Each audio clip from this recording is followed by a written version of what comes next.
last week yet another Premier League manager has unfortunately lost his job. Do you feel a little bit for Marco Silva, and did you get the chance to talk to him after the game, and do you feel he's been a bit unlucky in that regard? Oh yes, for sure. I feel for him.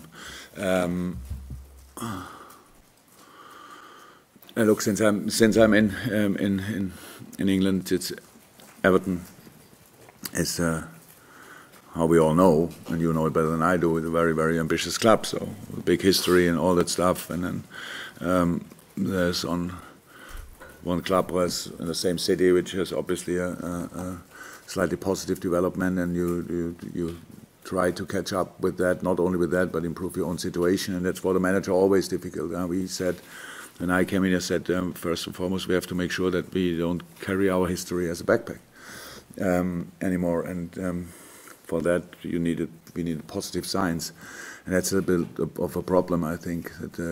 But it was for each manager so far since I'm in, was at Everton really tricky, really difficult, and for Marco, who is 100% an outstanding coach and manager, was how it looks now too tricky as well. So that's the situation, and it's not, for sure, not his fault alone. Everybody knows that, but that's even all Evertonians know that. But they thought they needed change, and so it's really, that's the situation. That's a position of a coach, of a manager, and we all accept that in the moment when we choose the job, and so that's it pretty much. But we had no real chance to talk after the game. Before the game, a few words. After the game, directly a few words. But nothing else. Okay, looking ahead to Bournemouth on Saturday. Those changes you made on Wednesday, there were a few eyebrows raised at first from many when the team sheet dropped.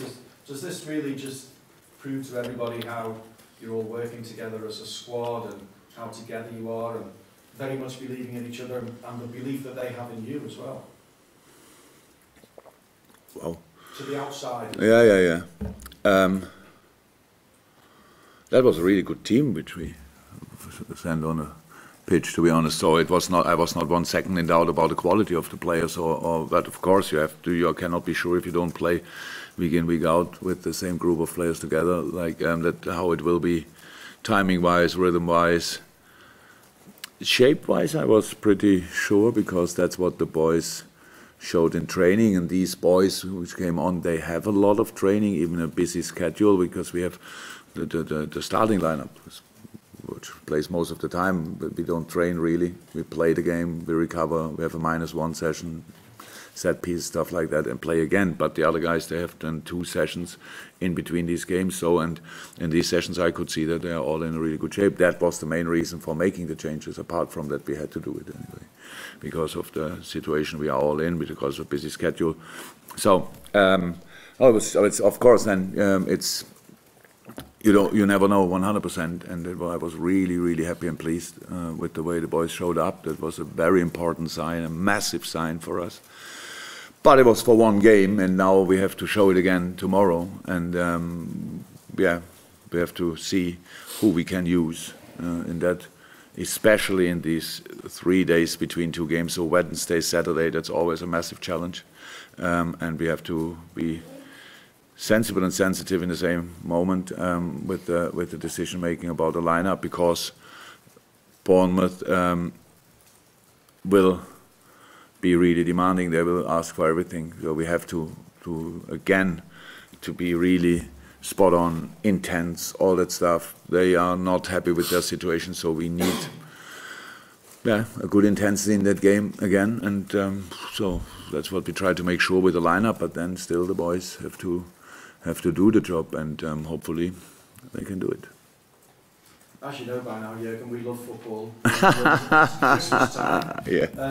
It'd be nice to be top of the tree at Christmas, wouldn't it?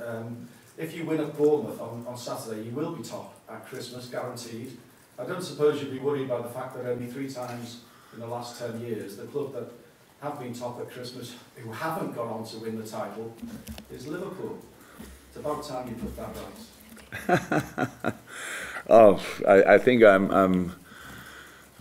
I told you often enough, and can tell you again, but I'm really not interested in these kind of numbers, stats, whatever. this kind of history. But that's part of the deal. When you are in a good position, then there are a lot of people who celebrate already. There's a lot of people who worry still, and a lot of people who hope that you will still fail. So that's it. I don't listen to either of them, to be honest. So I'm completely fine. We wanna try to win in Bournemouth. What that means for Christmas, I never thought about, and what the Christmas tree, being top of the Christmas tree, means I never thought about. So it's not really interesting. We know that we are in a really, really difficult situation with the games coming up. We know that, but we accepted it long ago. But now we have to deal with it, and we are really positive in this moment. But we have to, we need to be lucky with the players, that they stay fit and that they stay healthy and all that stuff. So many things. I think in your private area, a lot of people are ill, stuff like this. Yeah, there's the first cup, so immediately on point. And so these are all things they worry us much more than who will be first and what it means at Christmas. It's really the next game, and the next game is tomorrow, and the last game was 2 days ago. So that's our situation, and that's what we face, and that's what we do with all positivity we can pull together. Not yet. Hi. Sadio Mane has been nominated for the Premier League Player of the Month. Lionel Messi, speaking recently, said it's a shame that he finished 4th in the Ballon d'Or and not higher. Do you think Mane is underappreciated in the world of football? Yeah, internally, of course not, but in the world, I'm not sure. So look, the first 3 in the Ballon d'Or was then Messi, Van Dijk, Cristiano, and then Sadio. That's a nice row anyway. So having 2 players there shows, and a lot coming a bit. What was Mo was 5th, I think. Yeah, who was 7th? Another player of us or not? Ali, right? So we obviously played a good season, and that's what they had to respect, and what they obviously did. Yes, Sadio is in incredible shape, incredible.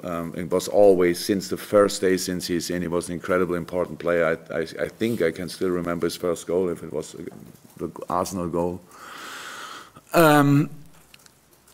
Running down the line, actually cutting inside, and then with the next step with the left foot in the far corner. So that was an incredible goal, and I can still remember it with all the other goals he scored since then. He made each year big steps, yes, and he's in a very good way. And it's probably, I heard after, or I saw after, somebody showed me that Baresi was really positive about Virgil van Dijk, one of the biggest defenders I can imagine.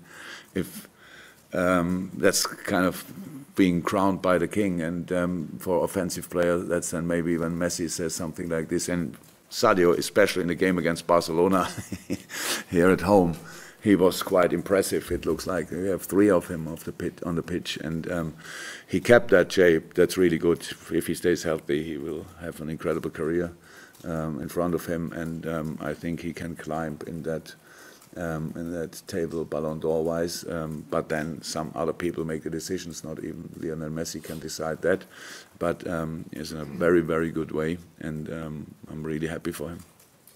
2 more big goals the other night for Divock Origi. We know how much the fans love him. Yeah. Could you just give us an insight into the improvements that he's made over the past year, and how big a player can he be in this Christmas period for you?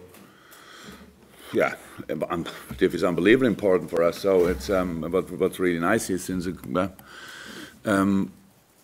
I was really happy that Mr. Martinez was in the stadium, because he could see his qualities. Because when he goes to the national team, he never plays a second. So that's always interesting when he's coming back in no game actually. So it was good that he saw that. We knew it before, but Div needs a good feeling, needs to be in a confident mood, and then everybody knows what he's able to do. If you compare him with other players in our squad, then they're all different. They have all different qualities, and very often we used other 3 players up front. But Div was always so important for us, and then it's really nice that he can show his importance as well in a game like this, which was obviously very important for all of us, and scoring these kind of goals showed absolutely, it was extra class. That was exceptional, both goals. The run, at the end it looks easy.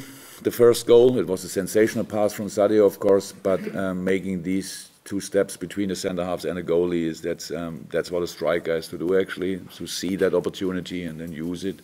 So at the end it was not the most difficult finish, but still a job to do.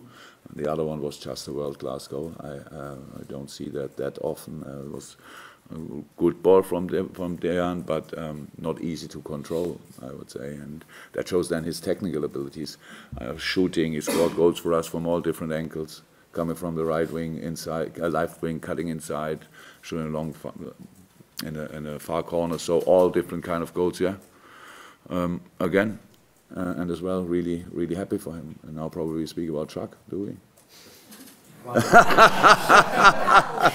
And then we can speak about Adam. When you look at it, with Shaq, I suppose it's been a frustrating time for him. How does he now build on that performance in the Merseyside derby? Because obviously you're the guy responsible for giving the players who don't obviously feature regularly that important game time. How do they, and the flip side, I suppose, the players who do play regularly, week in, week out, do they get frustrated when they're not selected to play and they're rested? Do they see that as a rest? To can deal with a situation like we have, not only we have, all football teams have in England, in this moment you need a smart squad. People with half a brain at least. Best way will be a full brain, because I cannot explain things properly all the time. They have to understand it without telling them. So let me say it like this. It's like, thank God we have that. That makes my life much easier. Because Shaq was injured twice with the same injury, re-injured a little bit, and then that took time, and then coming back, it takes time, and then there's a situation that a team is winning pretty much all the games, and then it's not, if you then get frustrated that you don't play, that's not smart, because that's how it is in football. You have then to work for the moment when you come on the pitch, and I don't expect perfection in the moment when you come on the pitch, but I expect the desire to show that you are good enough, and they all did that, and Chuck did that especially now, and he was completely fine before. He was in a really good mood, in a really good shape, and then coming on, that's the situation where you can deliver a performance like this. Same for all the others, and so on. Yeah, if my team would not be smart, then we have the problem that other players get frustrated when they don't play the derby, but nobody was that, so that's how it is. Yeah, it's not that complicated. You need just players who think about the situation, understand the situation, because I don't make decisions out of the blue. It's not that I think, oh, today him and then him. Unfortunately, my life is not that funny, so there are always reasons for my decisions, and as long as you try to understand them, you can understand them, and the boys understand them, and that's the situation now. And from now on, we play how I said.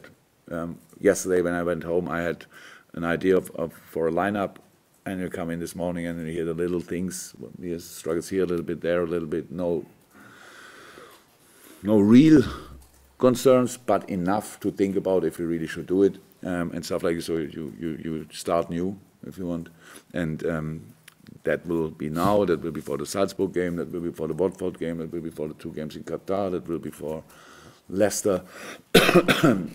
Wolves, whatever is coming up, that's how it is from now on. And there's no time for rest. Think about the situation, but still we have to try to give the players a rest here and there, and all the others have to perform. Yes, Mike. Slightly on the same point, because I think in the month of December last year you made 30 changes. A lot of matches. You've got even more matches this time now. How much will the success of last year and the season overall worked out really well? How much does that sort of feed into what you will do this year? Is that a sort of, would you use the same sort of template as that? I don't know. So it was not a plan last year to make 30 changes. It wasn't, I'm not sure if that was the most or whatever in the Premier League in that period. I have no clue actually. But it's the time where you have to make changes. That's clear. It's not a specific number. It's just the need of the situation, and that's what we will do, 100%. And I know when you are a football supporter, then you want to play in your mind best 11 all the time. Clear, but it's not FIFA or whatever PlayStation where they don't need a rest. Obviously, I don't know how if they need a rest at a PlayStation. I have no clue, but it's just how it is. We have to do these kind of changes, and we will do. That's clear. As long as the boys give me the opportunity, we will do it. And it looks like we can do it in the moment. But how I said, it was not. We did made 5 changes for the last game, and that was exactly the adult squad we had. So we have kids in behind, very good kids. Really enjoy working together with them. But if somebody is out for tomorrow of the squad of yesterday, the next one will be really young. So good, all okay. We wanted to have the situation, and now we have it, and now let's use it. And when you've got this really hectic schedule, how do you keep things ticking over in training? Because obviously, you can't train the players with the same intensity that you would do when there are less matches. But you've got to try and keep it as interesting as you can, and still try and stretch them. We don't create Phantasialand or whatever. We just do the right things. And again, the squad is quite experienced in that department, so we know that situation. We have to do the necessary things first and foremost. We have to respect all the qualities of the other opponents. They're all different. The situation of the other opponents. So we try to prepare the boys as good as possible. But it's not that we can do exciting sessions a lot. But yesterday we had the players who were not involved in the starting lineup for the last game, so we had a session which I would have loved to be part of if I would be still a player. So and of course we do that, but the guys who played, they had yesterday recovery, and today -1 means prepare them for the specific tactical needs of Bournemouth, prepare them for the set pieces they have, do our own set pieces, and that in a pretty short period because of the physical aspect, and that's it. And then the main session, most exciting session, is tomorrow, the game. I saw you already. I didn't.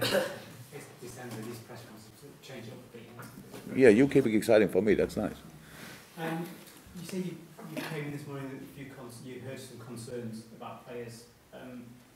Are we talking about this weekend? Are we likely missing anybody this weekend? In the moment, no. Looks okay. But it's like somebody wakes up and feels a little bit here and there, and then I need to know that. When I know that, then I have to deal with that information. Nobody's ruled out yet, so that's good. But it's still 3 hours until we train, so there's still a bit of time. But that's it. No, it should be this moment. They all should be fine. And the squad for the Club World Cup was named this week, or confirmed this week. And obviously it's a full strength squad. But how much thought went into that, and whether there was ever any consideration about splitting it, because obviously you've got Carabao Cup game as well, or whether it was already decided that would be a younger team? We had to do it like this. So I think it's a really nice opportunity. It's a really nice opportunity for the younger players to face that. I know that everybody thinks no chance, but football is a wonderful game, and you can,